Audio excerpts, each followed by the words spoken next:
Centrarme en tres lugares que para mí son significativos dentro del mundo del flamenco y que evidentemente siempre se ha visto un poco desde el exterior. Hemos visto un poco la capa exterior de los barrios.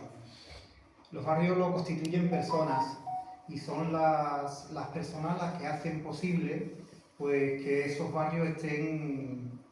Voy a quitar esto que me da mucho coraje. Esos barrios, las personas son las que construyen el barrio en sí. Pero no dejan de ser también unas fronteras administrativas que en cierto modo constriñen algunos aspectos del flamenco y de la propia fisonomía del flamenco jerezano. Reflexionando el flamenco de Jerez es una excusa para reconsiderar y meditar algunas particularidades y atributos que tanto ha caracterizado a nuestro patrimonio flamenco local. Evidentemente, eso es fruto de un largo proceso de escucha comparada, de lecturas continuas y sobre todo de mucha observación participante que me plantean continuamente reflexiones que no necesariamente se hallan en la esfera de lo musical. Jerez, en cierto modo, ha vivido de una renta, en parte, gracias a aquellos intérpretes que tuvieron que abandonar esta tierra en busca de nuevos proyectos laborales y no volvieron jamás. Como por ejemplo Antonio Chacón, Manuel Torres, la Malena, la Macarrona, que es la figura que estamos viendo aquí, Estampillo, Perico del Lunar, por decir algunas grandes figuras.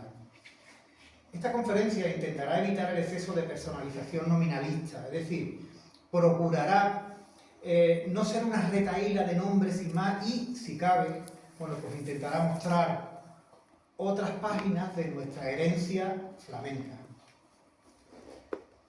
El flamenco ha dejado de ser un género musical y coréutico, hoy es un arte realmente transversal que se basa en la transferencia de normatividades, recursos y distintos modelos de representar lo simbólico. Es un arte que rompió la tradición hace mucho tiempo y por esta razón está vivo. Nos centramos muchas veces y utilizamos a veces unos argumentos de autenticidad, de pureza, que van en contra un poco de la propia vitalidad del flamenco. ¿Qué es la pureza o qué es lo auténtico? No dejan de ser visiones parciales y a veces etnocéntricas de un modelo de representar la cultura. Bueno, pues el flamenco está vivo porque en él se vierten nuevos códigos y nuevas experiencias y por ello posee una acusada dimensión transnacional, es decir, que el flamenco ahora mismo trasciende fronteras geográficas y culturales, popularizándose globalmente y adaptándose en distintos contextos locales. Pero esta transversalidad del flamenco no es de ahora, o sea, no es de hace 20 años, no es de hace 50 años, sino que ya en el siglo XIX ya lo flamenco estaba de moda. Estaba de moda porque había flamencos que empezaron a hacer giras a lo grande por distintos países de Europa. Y incluso las preflamencas, esas mujeres que llevaban en su repertorio una serie de bailes que eran un poco el antecedente de lo flamenco, esas mujeres estuvieron en Londres, en Bélgica, en Dinamarca, hasta Rusia llegaron. Ellas fueron un poco la avanzadilla de ese conjunto de flamencos ya que a principios del siglo XX empezaron también a girar por toda Europa e incluso algunos fueron hasta hacer las Américas. El arte flamenco tiene de particular una serie de singularidades que son el resultado artístico de un largo proceso histórico y sociológico. Se podría decir que es el sedimento, la consecuencia de unas tradiciones que algunos sectores populares de Andalucía llegaron a compartir a lo largo del siglo XIX. Teniendo más de urbano que de rural, el flamenco se ha convertido, gracias a la creación individual y artística, en un arte popular que en su estudio y análisis nos aporta varias dimensiones, evidentemente a la hora de examinarlo como expresión cultural, artística e histórica. Veremos a lo largo de la conferencia que los barrios flamencos no estaban precisamente en el centro, no estaban intramuros, todos se hallaban extramuros, pero además se hallaban en lugares que no eran relativamente accesibles y ahora lo veremos. Es muy habitual que suele ser confundido frecuentemente como marca de identidad genérica de España y, por supuesto, de lo español. Sus valores estéticos y culturales han tenido tal arraigo que propició desde finales del siglo XIX un repertorio literario a base de distorsiones interpretativas, basada en una falsa comprensión de los hechos a los que se le ha otorgado una aureola mística, pasada por el tamiz de lo añejo, y asociada a una clase social, la de condición más baja, y a una bohemia impostada. Supongo que todos ustedes ahora mismo el personaje que tendrán en mente será la Carmen de Bizet, que es lo más representativo a nivel estético que tenemos, ¿vale? Bizet, el pobre, murió antes de conocer el éxito de su obra, y sin embargo hoy, cada vez que se habla de Andalucía desde el punto de vista de la música académica, encontramos que el paradigma es precisamente la Carmen de Bizet, que además sirvió, esa Carmen de Bizet, curiosamente, sirvió a lo largo del tiempo como modelo para representar también lo español, lo gitano, lo bohemio en el cine. De hecho, en los años 40 hay una película que se llama Carmen la de Triana, que la hizo Imperio Argentina y que tomó como referencia precisamente la Carmen de Bizet. De hecho, esa película de Carmen la de Triana era una película que estaba auspiciada, avalada y apoyada por el Tercer Reich, porque se hizo posible gracias a que la película se llegó a hacer en Alemania. Se hicieron dos versiones, la española para un conjunto de países y la alemana para aquellos países que estaban invadidos por el Tercer Reich. Con esto pongo en pie que a lo largo del tiempo la imagen de esa marca, que en cierto modo no deja de ser un estereotipo de lo español y por ende de lo andaluz, se va perpetuando. El cartel que hemos visto, voy a darle para atrás, es un cartel que se diseña para la exposición de París de 1889. Y ahí van una serie una troupe importante de distintos artistas.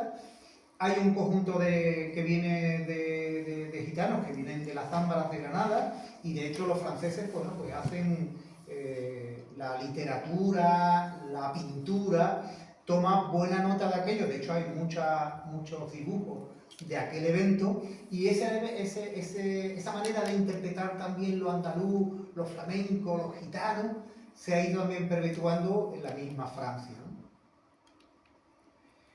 Evidentemente fue Antonio Machado, Demófilo, el padre de los Machado, quien dio el primer paso en el reconocimiento, entre otros, de Jerez como núcleo germinal y sus intérpretes. En esta historia juega un papel protagonista Juanelo, un intérprete jerezano que era natural de Jerez, decía, que fue quien proporcionó mucha información al padre de los Machado. Una de las cuestiones que se ha venido barajando a lo largo de la historiografía flamenca es la procedencia jerezana del informante, que evidentemente parece que condicionó el relato como geografía excluyente y puso a Jerez en un mapa que aún se estaba diseñando.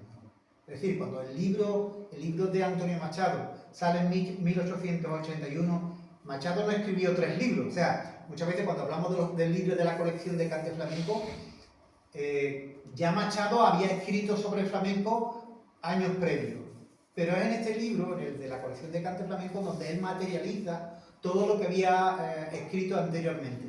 Pero ya Machado llevaba mucho tiempo ligado con el flamenco, y evidentemente la figura de Juanelo se prestó. Quizás ahí Machado fue un poco el que inició también un modelo de recogida de materiales. En cierto modo, él no era etnomusicólogo, era filólogo, pero sí ya empezó a dotar al edificio de la etnomusicología de ciertos procedimientos a la hora de recoger los materiales, gracias precisamente también a esa corriente de los años del segundo, perdón, del cuarto,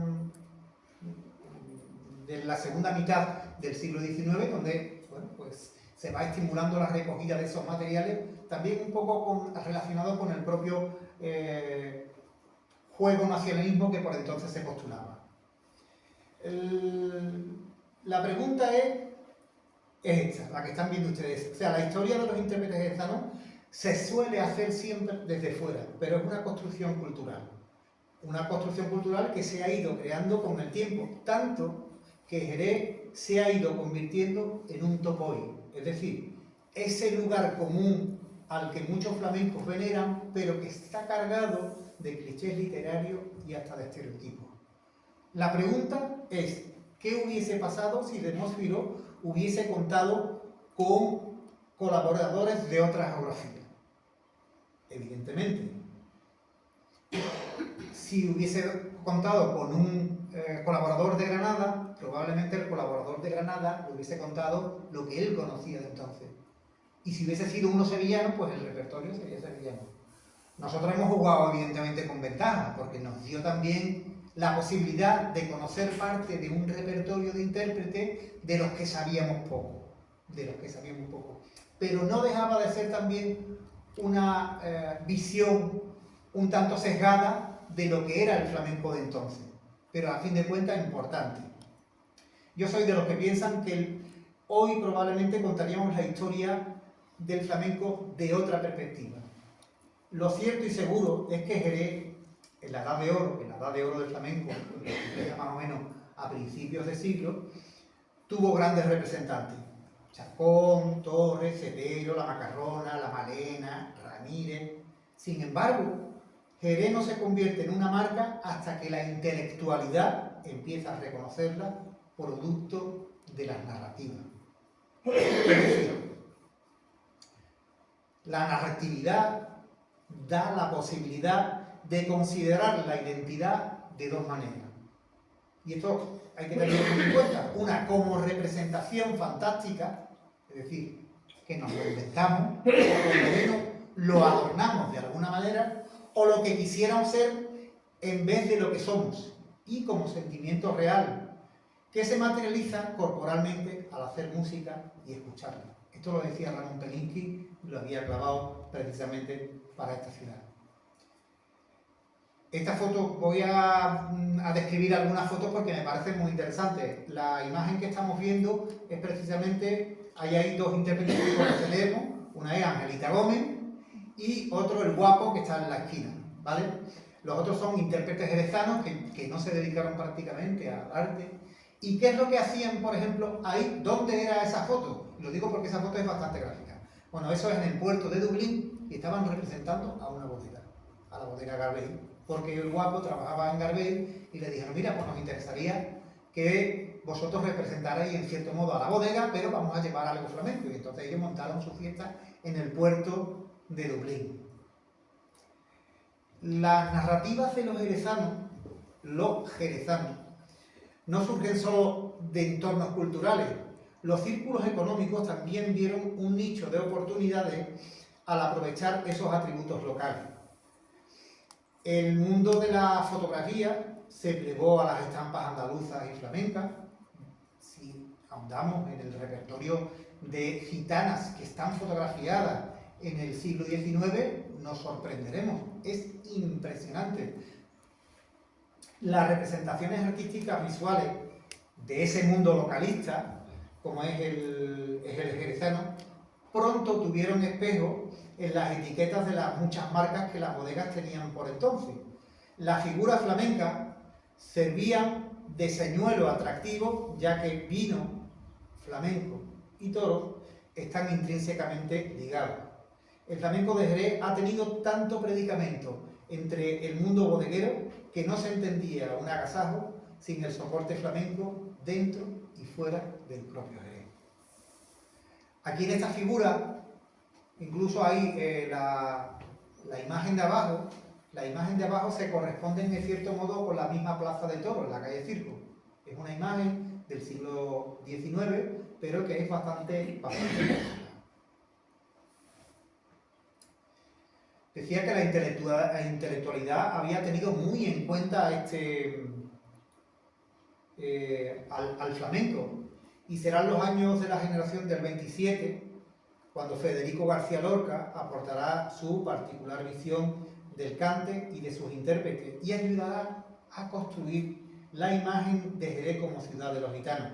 Esa bohemia artística y refinada a la vez ya no solo es patrimonio de poetas, músicos, pintores, llega hasta el mundo del toreo, por ejemplo en la figura de Ignacio Sánchez Mejía, quien se convierte en mecenas de una obra pues, altamente significativa que se llama Las calles de Cádiz y La Nochebuena de Jerez.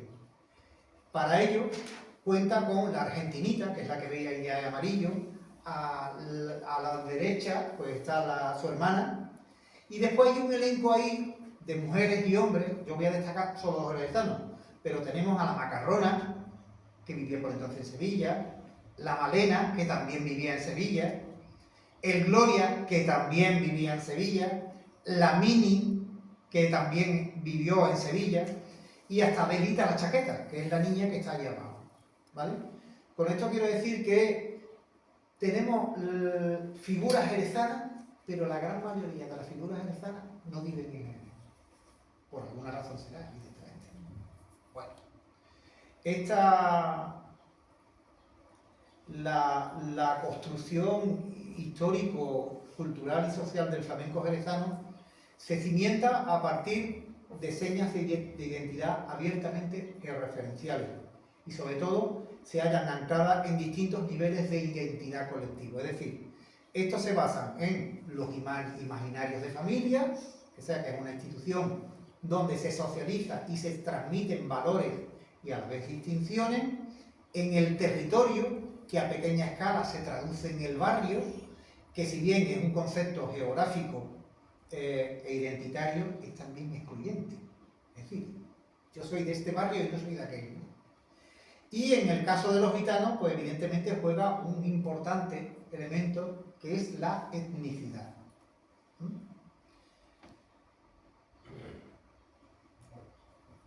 Es costumbre, por ejemplo, cuando se habla de los recorridos históricos, hacer distinciones patrimoniales entre el barrio de Santiago y el de Santiguel. De hecho, incluso parece como si a lo largo de la historia se quisieran enfrentar los dos barrios, pero no porque los habitantes de los barrios lo hicieran así, sino porque, por ejemplo, en la discografía aparecen como si hubiera una pugna entre un modelo de cantar y otro. Los dos barrios son elementos articuladores. Por ejemplo, en la discografía aparece también, recuerdo un cartel en el que aparecían un montón de artistas de Santiago y un montón de artistas de San Miguel. Entonces el cartel venía a decir más o menos que entre San Miguel y Santiago, ¿no? Siempre poniendo un poco, enfrentando a los dos barrios. Bueno, pues siempre hablamos como dos ejes articuladores del flamenco de Jerez, ¿no? Sin embargo, se obvia la Lorizuela, evidentemente como núcleo poblacional importante, y se soslaya también la importancia de los barrios periféricos de nueva construcción, como son la Asunción y como son el Polígono.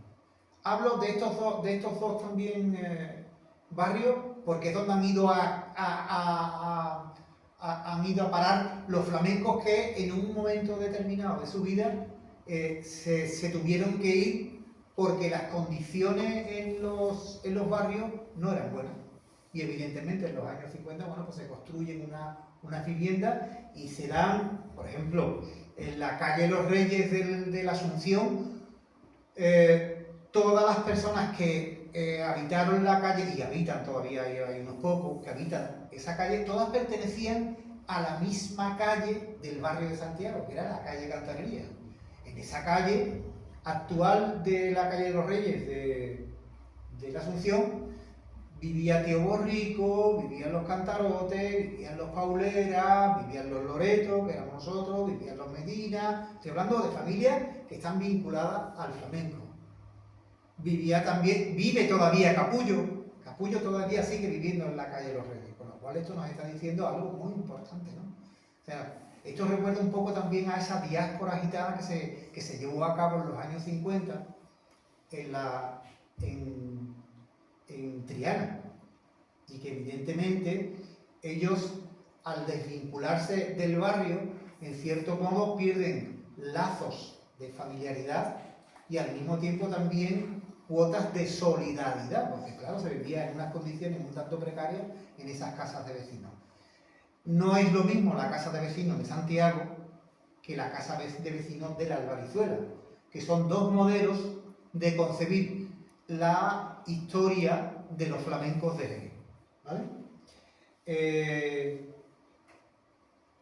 Y si, por ejemplo, si un artista no tiene vínculo con ninguno de los dos barrios, es decir, porque cuando hablamos del flamenco hablamos de San Miguel y de Santiago. Entonces, los artistas que a lo largo de la historia no han vivido, no han nacido en esos barrios, ¿dónde lo ubicamos, no? Yo creo que hemos focalizado, hemos querido crear ahí una especie de... hemos querido estructurar, cerrar en cajones los distintos modelos de interpretar y de asumir el flamenco de Jerez. Una de las palabras marcadas a fuego en muchos manuales de flamenco es vivencia. Siempre que escuchamos a los flamencos, porque yo esto me lo sé porque he vivido, lo he vivido, tengo vivencia. Bueno, pues a mí particularmente me parece que es una palabra que por manida me parece alto maltratada y que simplifica, en cierto modo, mucho lo que debería ser un conjunto de saberes y de prácticas. Son experiencias culturales que guardan la historia y la memoria cultural del flamenco. Curiosamente, la palabra vivencia, fijaros la casualidad, no entra en nuestro repertorio lingüístico hasta que, como quien dice, hace 2 días la integró Ortega y Gasset. Con lo cual, los flamencos antes, cuando no existía tal vocablo, ¿con qué palabras se expresaban los flamencos a ese conjunto de saberes y prácticas? Es decir, ¿qué palabra define el haber aprendido el flamenco en un barrio o en otro? Pues claro, hay otros elementos en los barrios que también inciden en la filosofía y en la fisonomía del barrio y que no son necesariamente ni musicales ni coréuticos, es decir, ni estamos hablando de flamenco ni estamos hablando de baile, sino que también hay otros aspectos. Bueno, se entiende que vivencia equivale a una experiencia compartida que nos identifica con algo o alguien que se apoya en la memoria y en la nostalgia. Esa memoria pertenece a un pasado que madura en el presente y que a veces se reinventa. Cuando se construye la historia del barrio de Santiago o el de San Miguel, nos ceñimos a un área nuclear que además invita al estereotipo y a la búsqueda incesante de mitos fundacionales. En este mapa que presento se puede ver todo el área de influencia que tenía el barrio de Santiago. Si un gitano se casaba antiguamente, pues buscaba casa lo más cerca del barrio, como así lo hizo, por ejemplo, mi tatarabuelo, que se fue a la calle Juan de Torres. O sea, la calle Juan de Torres no está dentro de la calle Nueva, sino que está cerca de la calle Nueva. Y hasta que pudo encontrar una habitación, y entonces sí se fue a la calle Nueva, ¿no? Ese sentimiento de pertenencia lo tenían muy asumido por entonces los gitanos. Pero es que, por ejemplo, mi abuelo, que nació a principios del siglo XX, nació en la calle Sor Eulalia y cuando se casó se fue a la calle Cantarería. O sea, que lo que hizo fue una L, ¿no? Prácticamente metros. Y siguió viviendo allí. Cuando ya mi abuelo le da el piso en la Asunción es cuando él se desvincula del barrio. Bueno, pues aquí en esta imagen, me voy a levantar porque este mapa es muy gráfico. La particularidad que tiene, aquí tenemos a Santiago, aquí a la izquierda. Aquí a la derecha tenemos a San Miguel, la Plazuela o el Campillo, también se le puede llamar de esa manera. Y allí tenemos a la Albarizuela. ¿Se han dado cuenta ustedes que los tres barrios están en la periferia? Están en el extrarradio. Eso dice mucho de el modelo de hábitat que tenían una determinada población en Jerez. Y estoy hablando en este caso de los flamencos. No voy a utilizar el término gitano, pero esencialmente esos tres barrios son tres barrios gitanos. Aquí está la calle de los gitanos, perdón, allí en la Albarizuela estaba la calle de los gitanos, que es García Gómez Calibrillo, calle Nueva, y aquí tenemos ya calle Empedrada, calle Sol, calle Acebuche, Álamo. Bueno, pues en el fondo los gitanos, por ejemplo, cuando se ubican en Jerez, los mandan prácticamente a los arrabales, y por ejemplo a Santiago se le llama arrabal, el arrabal de Santiago, y a San Miguel también se le llama arrabal, con lo cual esto dice mucho de a dónde iban a parar los propios gitanos.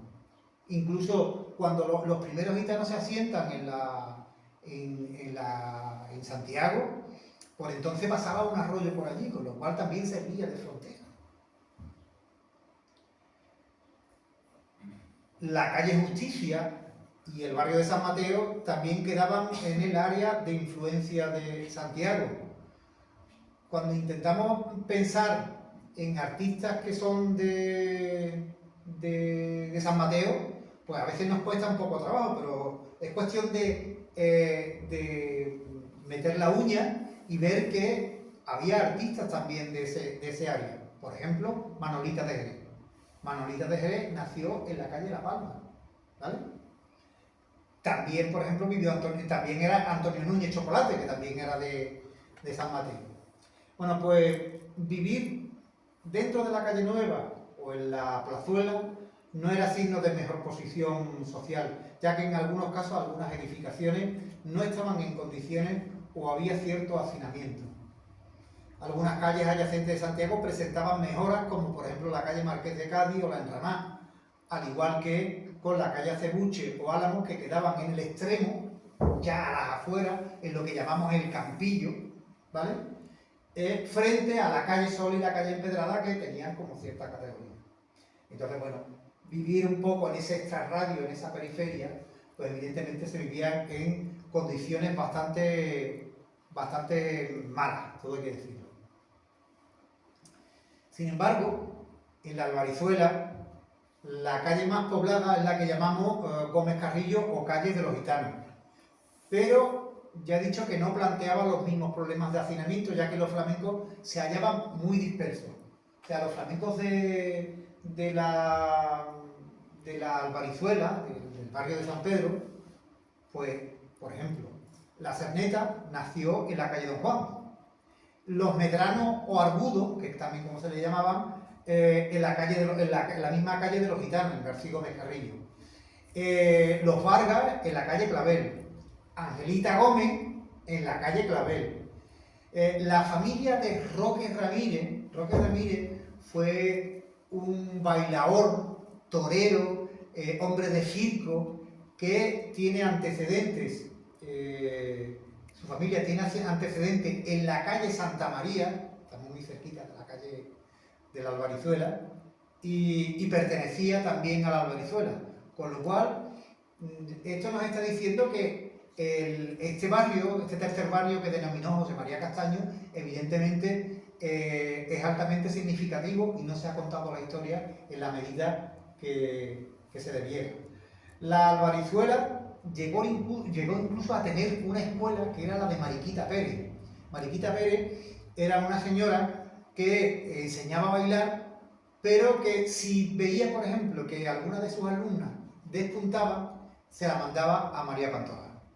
Con lo cual había una actividad también flamenca, pero también artístico-musical en el barrio de la Albarizuela.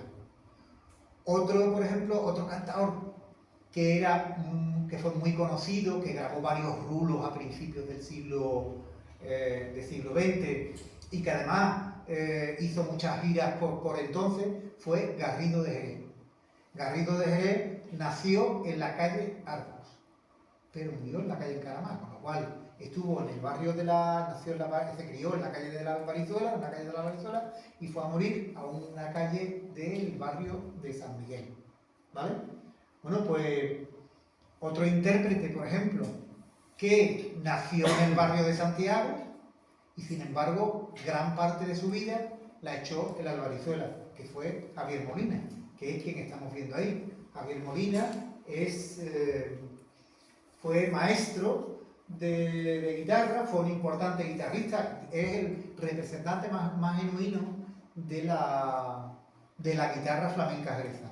Por lo cual, ahora mismito, le debemos mucho a la guitarra de Javier Molina, porque además enseñó a mucha gente, entre ellos a Manuel Morao, y Manuel Morao también ha enseñado también a otra gente.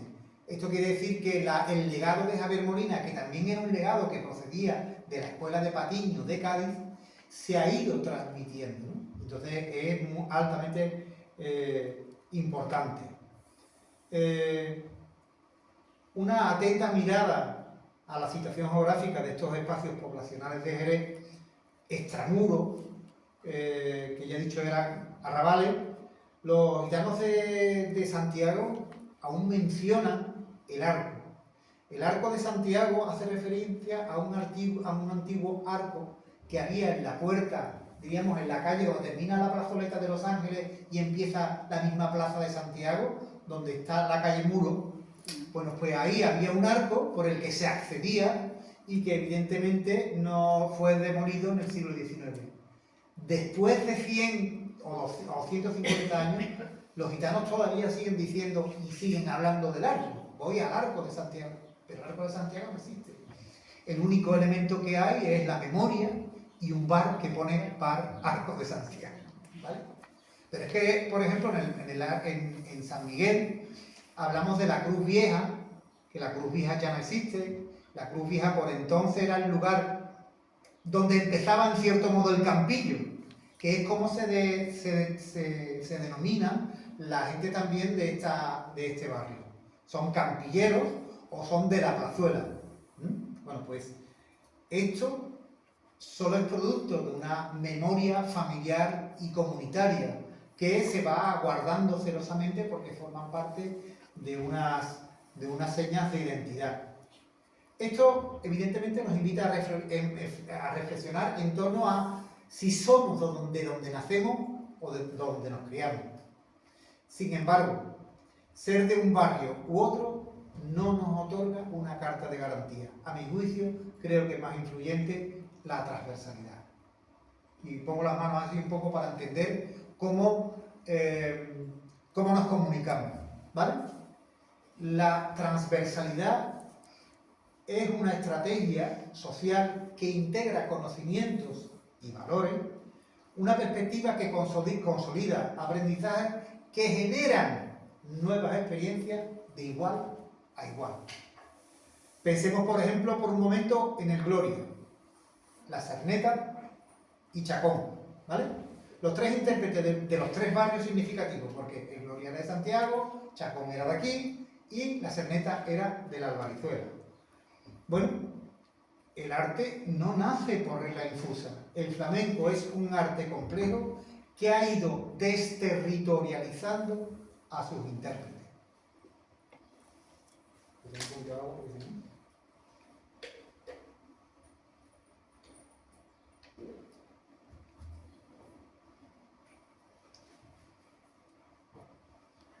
Por ejemplo, Chocolate, cantador del barrio de San Mateo, se marchó de Jerez con 12 años, en busca evidentemente de una mejor vida. La familia de los Macarrones, de la cual desciende la Macarrona, salieron de Jerez también porque lo que ganaban bailando en los tabancos y en la feria no daba para mantenerse, y se fueron a Sevilla. El último cuarto de siglo del XIX es el momento en que muchos profesionales del flamenco jerezano deciden migrar a Sevilla como tierra de promisión, de asiento y evidentemente de trabajo estable. El nomadismo ser nómada, artístico, pues el nomadismo será una de las características propias de la profesión de los flamencos, que los desarraiga y los desterritorializa. Por ejemplo, el caso de Lola Flores, que es para nosotros el más reciente. Estos profesionales se hallan en la frontera de los no lugares. Es decir, no se saben a ciencia cierta de dónde quieren ser y van haciendo uso de esa geografía, un poco geografía excluyente, según les conviene. Creo que el caso más significativo de estos flamencos desterritorializados fue el del estampío. Juan Sánchez Valencia y Rendón, que nació en Jerez en 1879, fue un hombre que recibió clases de Antonio el Raspao, sobre todo de la hija del ciego, y antes que bailador fue torero. En la lidia le apodaron el feo, no sé por qué, pero bueno. Y no pasó de torear pues cuatro novilladas.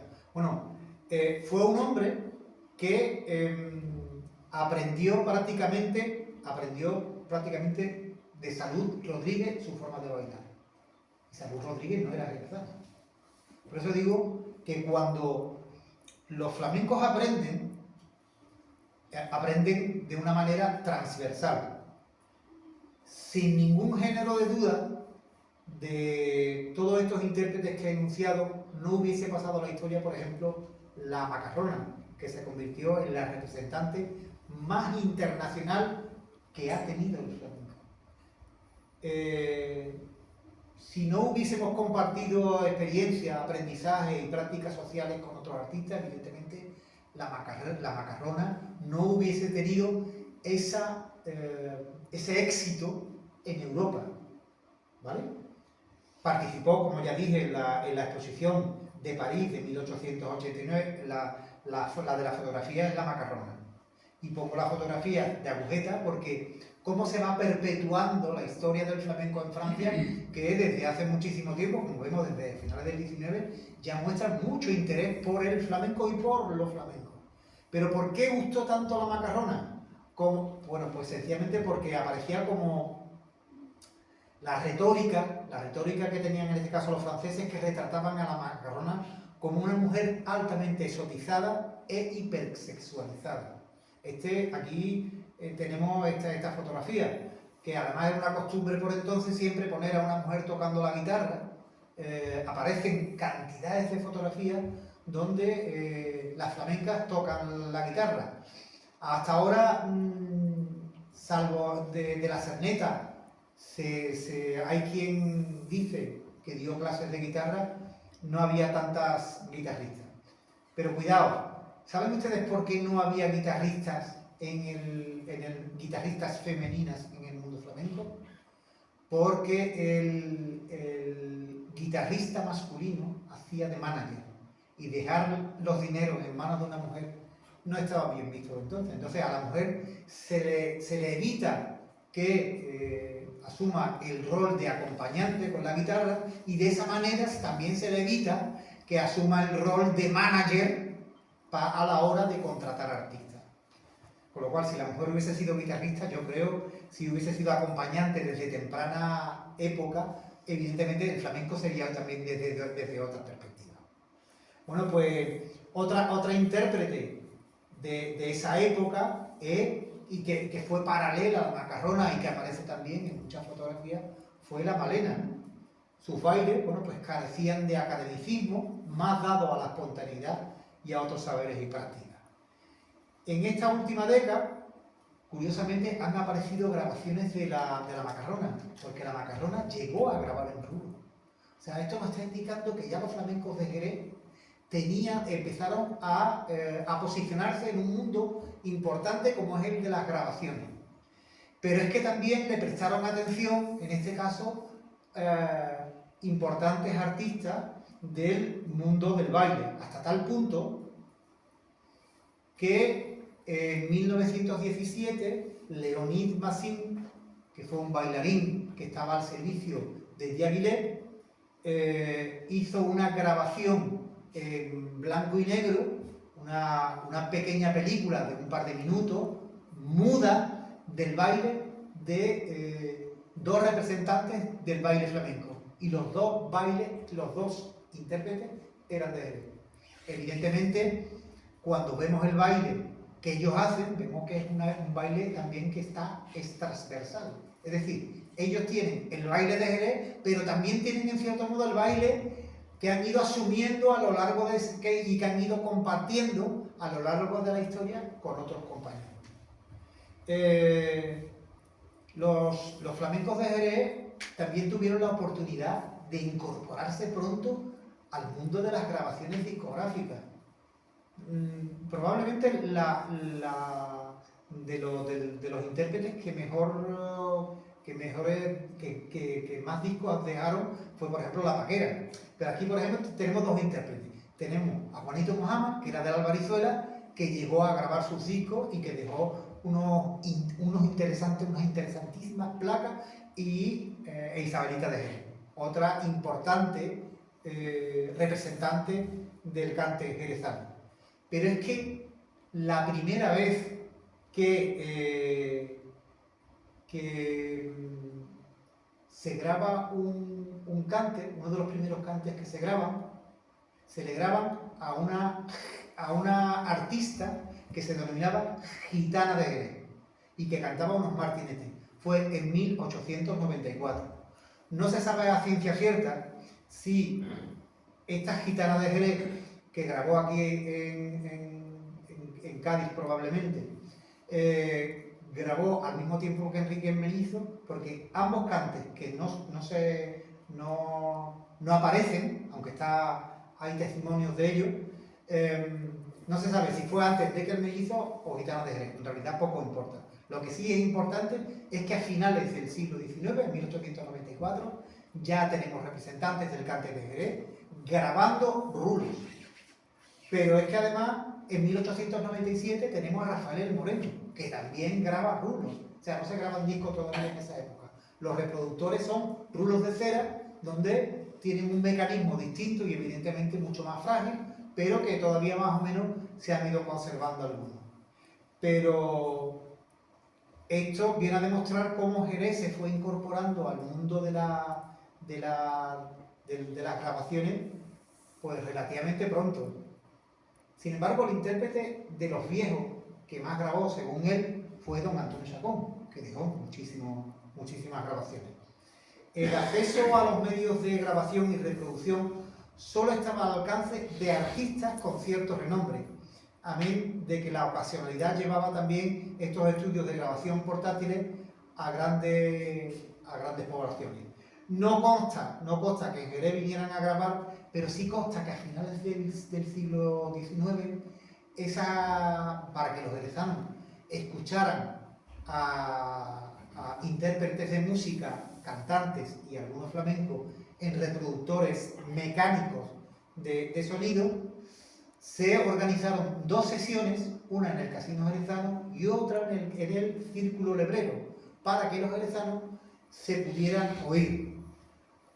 Fue la gran oportunidad para que los jerezanos empezaran a conocer que había un aparato donde se iba dejando su impronta.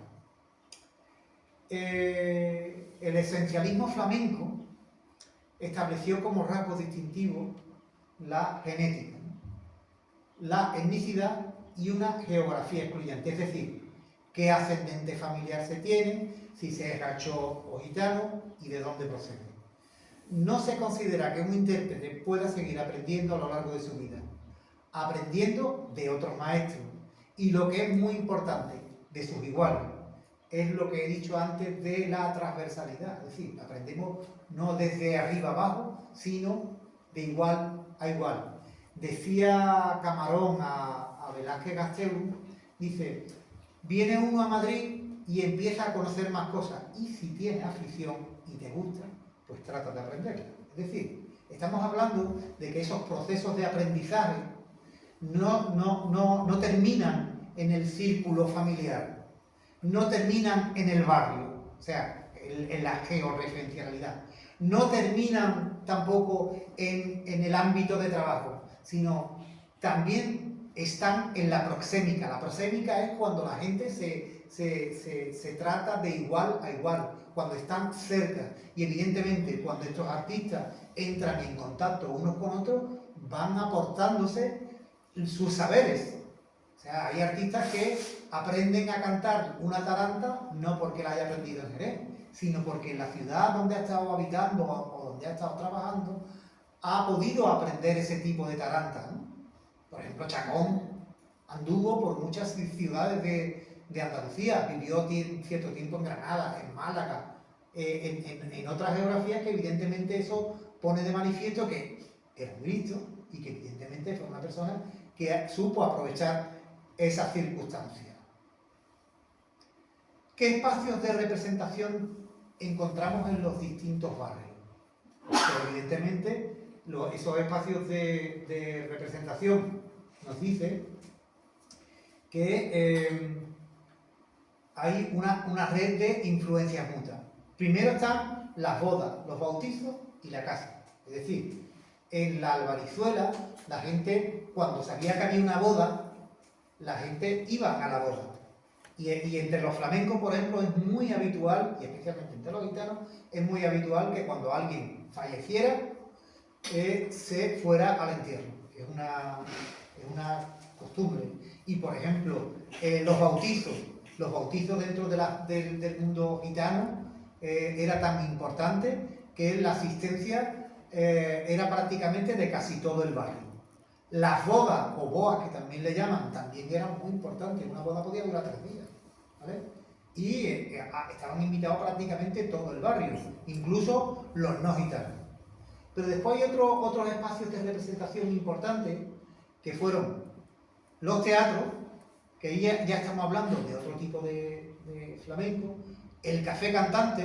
Por ejemplo, café cantante en Jerez hubo prácticamente en el centro, pero por ejemplo es que en la Albarizuela hubo uno en la calle Gaspar Fernández, que lo cerraron a los 2 días, relativamente pronto porque no tenía permiso. Esto demuestra que, por ejemplo, en el caso de la Albarizuela, era muy interesante tener un café cantante allí. ¿Por qué? Sencillamente porque en la Albarizuela hay una calle que se llama calle Matadero. Y la calle Matadero es donde está ubicado el matadero que edificó Carlos III cuando se los trajo del centro. O sea, los puso también a la afuera de Jerez. Pero fíjense cómo también los artistas, los flamencos y los gitanos también se van a ese barrio porque hay una razón sociolaboral. Y entonces, allí, evidentemente, los gitanos que trabajan, los artistas que habitan en esa zona, son, es decir, no pertenecen a un segmento laboral seguro. No es, por ejemplo, como los gitanos de Santiago, que la gran mayoría de gitanos de Santiago trabajaban en el campo, con lo cual había una precariedad laboral a flor de piel. Sin embargo, por ejemplo, los artistas, los gitanos, los flamencos del barrio de San Miguel, pues detentaban distintos tipos de oficios. Podían ser fragüeros, podían ser pescaderos, podían ser carniceros, y evidentemente eso da también forma al propio barrio. Por eso digo que hay que distinguir entre Santiago y el Albarizuela, y entre la Albarizuela y el propio San Miguel, ¿no? Dije que el nomadismo era una de las características que llevaba a que muchos intérpretes decidieran irse de Jerez. Los oficios que se detectaban, por ejemplo, especialmente, que he enunciado, y que eran los del campo. A mí hay un detalle que me llama muchísimo la atención, que cuando hablan los flamencos hablan de la gañanía como un espacio muy romantizado, y a mí particularmente me da mucho coraje, porque creo que es un espacio infame. A mí me parece que era un espacio infame vivir en esas condiciones, ¿vale? La fragua no, la fragua es un espacio donde a lo sumo hay 2 personas trabajando, donde tenían que dedicar mucho tiempo, pero que tenía la particularidad de que era uno de los oficios más antiguos que tenían los gitanos. Había en Jerez, por ejemplo, la familia de los Fernández llegaron a tener 3 fraguas. 2 las tenían en este barrio y una la tenían en el barrio de Santiago, ¿vale? Con lo cual, los gitanos desde el siglo XVII ya son los portadores de una tradición que todavía viene mucho más antigua, porque también los distintos clanes gitanos han ido manteniendo esa tradición de la herrería, de los calderos y demás. Y en este caso, por ejemplo, aquí en Jerez, pues la familia, los Fernández, todavía lo mantienen, ¿eh? Todavía hay cerrajerías que se llaman Fernández y que proceden de esto. Vale.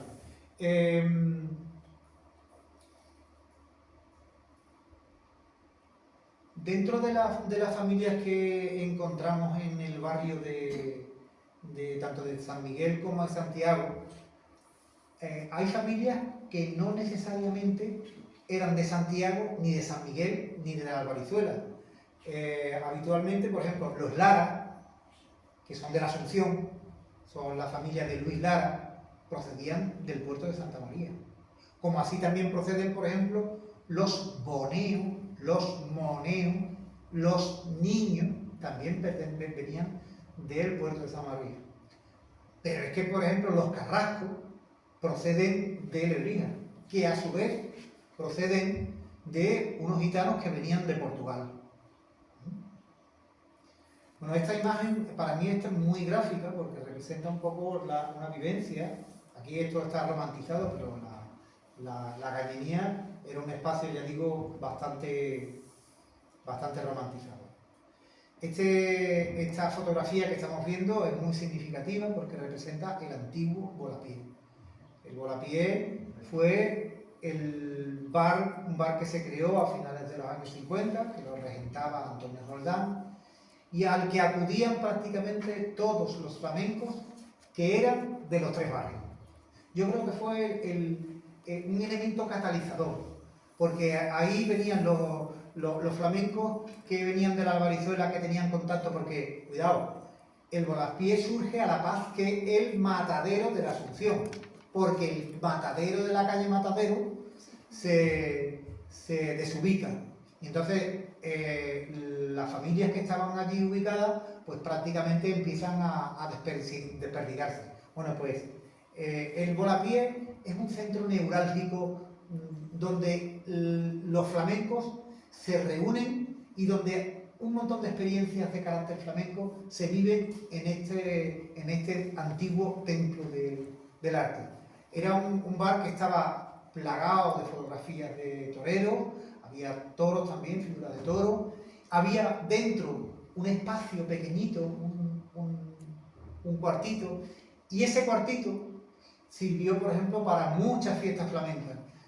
Fue tan representativo el Volapié que Rito y Geografía del Cante graba ahí una serie de capítulos. Por ejemplo, el que está dedicado a Tío Borrico. Es el capítulo dedicado a Tío Borrico, donde además Tío Borrico se siente muy a gusto porque prácticamente está en su barrio. Las casas de vecinos, los tabancos, los espacios laborales, en los tres casos juegan elementos de marcado uso social que tienen a distintos protagonistas. Y en las casas de vecinos, sobre la mujer gravitaba gran parte de los procesos que sistematizaban el devenir diario, y si alguna, curiosamente, era poseedora de alguna habilidad artística, siempre era desde el autodidactismo. Es decir, las mujeres de los barrios flamencos de Jerez prácticamente tardaron mucho tiempo en salir a escena. Tardaron muchísimo tiempo. Mientras que el tabanco se hallaba muy masculinizado. O sea, la casa de vecinos tiene como eje articulador a la mujer, la casa de vecinos tiene como eje articulador al hombre. Sin embargo, los espacios laborales, como las cañenías, eran duales, es decir, ya que pertenecían por una parte al ámbito doméstico, es decir, habitamos ahí, pero al mismo tiempo también trabajamos. Es decir, es un espacio habitacional donde los jornaleros, los flamencos, pues vivían y al mismo tiempo trabajaban. En los tres casos nos encontramos con tres maneras de concebir los flamencos, tres maneras totalmente distintas. Son tres concepciones del flamenco totalmente ajena. La gañanía, donde los flamencos cantan, siempre se cantan, o sea, muchas veces se habla de que los flamencos cantaban en la gañanía, sí, pero cantaban en la gañanía cuando llovía y no había espacio, no se podía salir a trabajar. Los flamencos, por ejemplo, cuando cantaban por martinete, no cantaban cuando estaban martilleando ¿cómo se llama esto? Bueno, una pieza de hierro. Cuando paran es cuando ellos cantan. Quiere decir que muchas veces romantizamos también esa manera de concebir los flamencos en los espacios, ¿no? De hecho, yo soy de los que piensan que las fraguas no eran espacios de sociabilidad, eran espacios donde los flamencos se encontraban, y cuando se encontraban cantaban, y cantaban martinetes, pero también cantaban por bulería, o cantaban por soleá, o cantaban por seguirilla.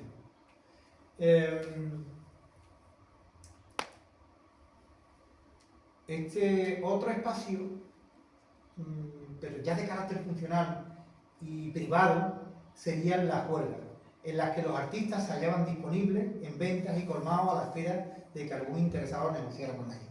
Por ejemplo, tío Parrilla, el padre de Manuel Parrilla de Jerez, tenía una ventita en la zona de la Plaza de los Toros.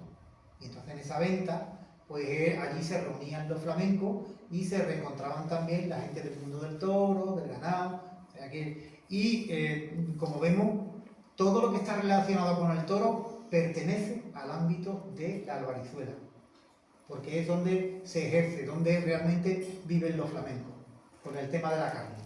Esta figura que estamos viendo es de los años 50, puede ser del año 52, donde se hacía una fiesta en la Asunción. Ahí podemos ver, por ejemplo, a la madre de Luis de Pacote, de Luis Lara, que es la de las dos flamenquitas de la izquierda, la que está al lado de Agujetas el Viejo. Como vemos, los flamencos a la Asunción sirvió un poco de correa de transmisión para que los flamencos de Jerez, de los tres barrios, se reencontraran en ese barrio tan particular. Y esto, pues el ayuntamiento lo que hacía era una fiestecita por el Día de la Merced e invitaba a todos los flamencos y a la gente del matadero, evidentemente, y aquí hacían pues su fiesta tan particular. Pero quizás hemos focalizado demasiado nuestra mirada en los profesionales del flamenco, opacando deliberadamente un modelo de flamenco más doméstico, oculto, casi anónimo. En suma, intérpretes a tiempo parcial porque compartían una actividad laboral con el cante, el baile o la guitarra, que evidentemente no dejaron rastro discográfico. Su historia se hallaba alejada de los grandes focos, jalonadas de micronarraciones insertas en un paisaje humano en el que había una clara separación simbólica entre cantar desde arriba, desde el escenario, y hacerlo desde abajo, en un espacio comunitario apenas jerarquizado, como la fiesta, el tabanco, una boda o un bautizo, que a veces se alejaba de la abstracción característica de la forma honda. Ahí no había tutela teórica, ahí se concebía el flamenco de una manera mucho más doméstica. Por ejemplo, tío José de Paula, que conocemos gracias a que tiene una peña que lo representa, pertenecía a una saga de empedraores. Sin embargo, sus últimos años los pasó vendiendo tabaco en un local nocturno, ¿vale? Y dejó una de las grandes sigrillas de Jerez. Tomás Torres, el padre de Tomasito Torres, o sobrino de Manuel Torres, fue pescadero. Eduardo Lozano el Carbonero estuvo mucho tiempo como un puesto en la plaza Placero, ¿vale? Juan Acosta trabajaba en la bodega. Y Juan Romero Pantoja, que es el que estamos viendo ahí, el guapo, pues trabajaba en una bodega. Es decir, que ahí hay un flamenco que vive en barrios, pero que no tiene oportunidades porque no les interesa. No es un flamenco escenificado, no es un flamenco desde arriba, sino es un flamenco mucho más doméstico y mucho más, y si cabe, hasta mucho más representativo de los jerezanos. Por ejemplo, hubo un guitarrista que era Sebastián Núñez. Sebastián Núñez vivió toda la vida en la calle Doctrina. Y la historia del flamenco jerezano no se puede entender en los años 30 hasta los años 60, es decir, prácticamente 30, 40 años, sin la figura de Sebastián Núñez, que llevó a cantidad de flamencos a las fiestas nocturnas que requerían los señoritos de entonces. Cubría las fiestas, cubría las juergas que se montaban en las bodegas. O sea, fue un hombre que lo dio todo por el flamenco, pero que además tenía su trabajo. Él era litógrafo. Entonces él iba a su litografía, trabajaba y después, los días que podía, pues se dedicaba al flamenco. Decía Caballero Bonal que sacó del olvido a La Periñaca, a Borrico, a Manolito de María, que vivía en una cueva en Alcalá de Guadaira, El Guapo, que también grabó. Bueno, pues esto incidió, esta manera de ver el flamenco, doméstico, de los barrios poco conocidos, incidió también en una manera de ver el flamenco en los años 60 a través de Rito y Geografía del Cante, la colección que hizo Caballero Bonal, en fin. Bueno, desarrollar habilidades para subsistir fue un acto de coraje, especialmente para las mujeres, con un recorrido biográfico cargado de autodidactismo y sin distinción de edades. Por ejemplo, como el caso de la vaquera, que desde temprana edad ya actuaba allá donde la reclamaran sin importar la hora. No pocas veces era levantada de la cama para asistir a una fiesta que se le había ocurrido al señorito de turno. Desde temprana edad, curiosamente, ya asumió un rol de responsabilidad, es decir, ella ayudaba a su casa y bajo cuya dependencia económica convivían otras personas. La maestra María Pantoja, que nació en Santiago, pero que su gran parte de su vida, especialmente cuando ya se vino de Sevilla, vivió en la calle Justicia y allí montó su academia. Y en esa academia, un poquito alejada ya de Santiago, más un poco en la periferia, en San Mateo, por definirlo de alguna manera, pues ella montó su academia y creó un modelo académico que llamó mucho la atención porque pronto estuvo allí Angelita Gómez, pero es que también pasó por allí Lola Flores. E incluso la sección femenina también le pidió consejo en ese caso. Otra figura singular de este momento es Tianica la Periñaca. Claro, cuando hablamos de Tianica la Periñaca, no recordamos que Tianica se quedó viuda pronto. Se quedó muy pronto viuda y entonces se quedó con un montón de niños. Entonces ella no tenía en absoluto nada que llevarse a la boca. ¿Qué es lo que hace en este caso? Pues ella procura por todos los medios, se busca que alguien le preste dinero, se hace con un borriquito y se hace vendiendo verduras. Y ella por las mañanas, pues se dedicaba, durante el día se dedicaba a vender verduras, con lo que ganaba volvía otra vez a invertirlo y le quitaba un pellizco a los ganados y de eso se mantenía, pero aquello no era suficiente. Entonces, ¿qué es lo que hizo Tianica? Pues Tianica lo que hizo en ese momento era dedicarse al cante. ¿Por qué no se dedicó antes al cante? Porque el marido no la dejaba. Y en ese caso nos encontramos con una intérprete, con una mujer que de día era vendedora de verduras y de noche era cantadora. ¿Vale? Pues dentro del conjunto de reflexiones que hemos estado viendo aquí, me pareció oportuno centrarme en dos discos que son altamente representativos del cante de Jerez.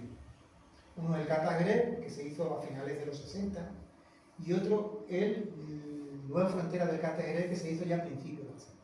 Bueno, pues el disco Canta Jerez es sin duda una de nuestras grandes reliquias, que es, como dice el etnomusicólogo Edu Panselusi, una ruina, una construcción sonora, como si fuera un monumento, ¿no? Un lugar que es visitado y revisitado cada vez que hay una interpretación o muestra de ella.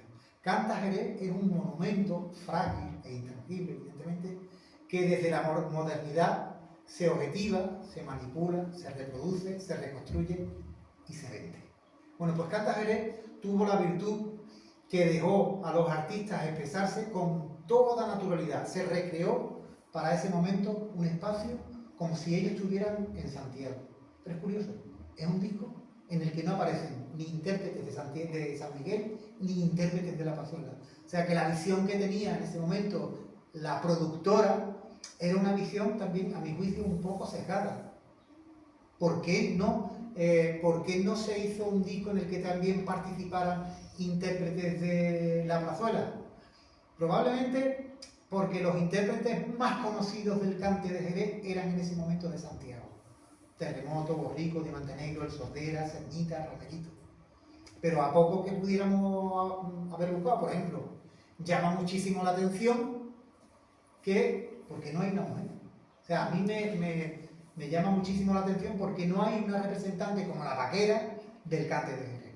Por lo cual, eso también es muy característico del flamenco, ¿no? O sea, las mujeres de las flamencas tuvieron mucho coraje, porque la profesión del flamenco no ha estado bien vista siempre, salvo que tuviera un marido que era artista, ¿no? Que en cierto modo como si te protegiera.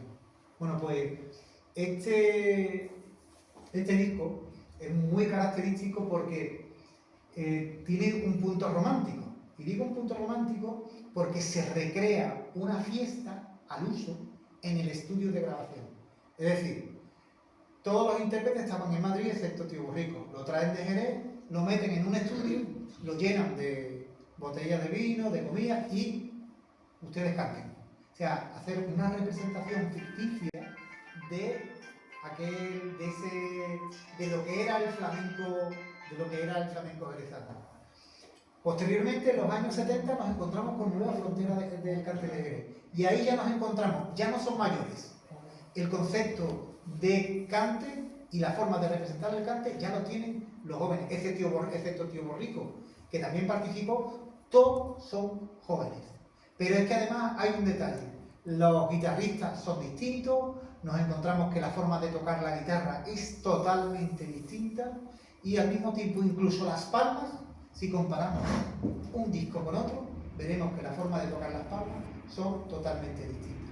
¿Esto qué nos dice? Que evidentemente los flamencos de Jerez estaban un poco al pairo y eran objeto también de nuevas influencias. Ya se habían incorporado nuevos ritmos, nuevas formas de entender el flamenco y eso estaba calando en la juventud de entonces. Y no quería yo ya terminar esta conferencia, que ya yo me estoy pasando, sin hablar un poco del humor de los flamencos.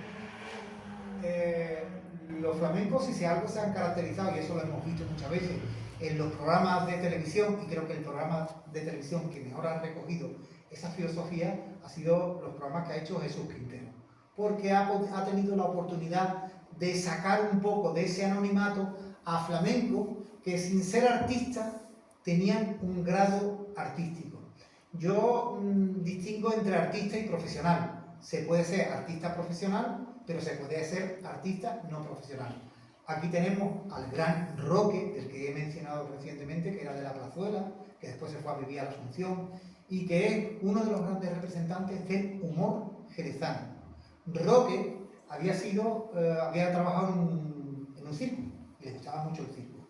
Pintaba. A él le gustaban mucho los toros, y entonces un día decidió vestirse al estilo de Gauchomar, como vemos ahí, y en los años 60 se hacían distintos tipos de corrida, y había una corrida específica que era la corrida para las mujeres, donde nada más que estaba el acceso para mujeres. Este tipo de corrida, pues evidentemente tenían una parte de humor, y el gran Roque pues solía participar en muchas de estas corridas que había un elemento, porque un elemento humorístico. Y ya para terminar, evidentemente, los grandes artistas que han llevado el humor pero sin ser manifiestamente humorísticos. Son estos que estamos viendo aquí. Por ejemplo, ahí tenemos al Nano de Jerez, que es de aquí de San Miguel, a Ochele, que también es de la zona de San Miguel, a Diego Carrasco, a Diego Pantoja, al que hemos visto muchísimas veces en los programas de Jesús Quintero, a Manolito Jero, el padre de Periquín Niño Jero, y evidentemente al Mono de Jero. Son tres grandes intérpretes del mundo del flamenco, que además llevaban en su catálogo, en su propuesta escénica, una forma de ser que yo creo que va mucho con la filosofía de ser flamenco en Jerez. Es decir, los flamencos de Jerez, aparte de interpretar, aparte de cantar y aparte de bailar, hay un elemento que es el humor, que lo van integrando en su forma de cantar y al mismo tiempo en su forma de bailar. Y con esto, con esta fotografía de Pepe Marín, me despido. Espero que hayan disfrutado de esta conferencia y si tienen alguna pregunta, pues estaré gustoso de responderla. Muchas gracias.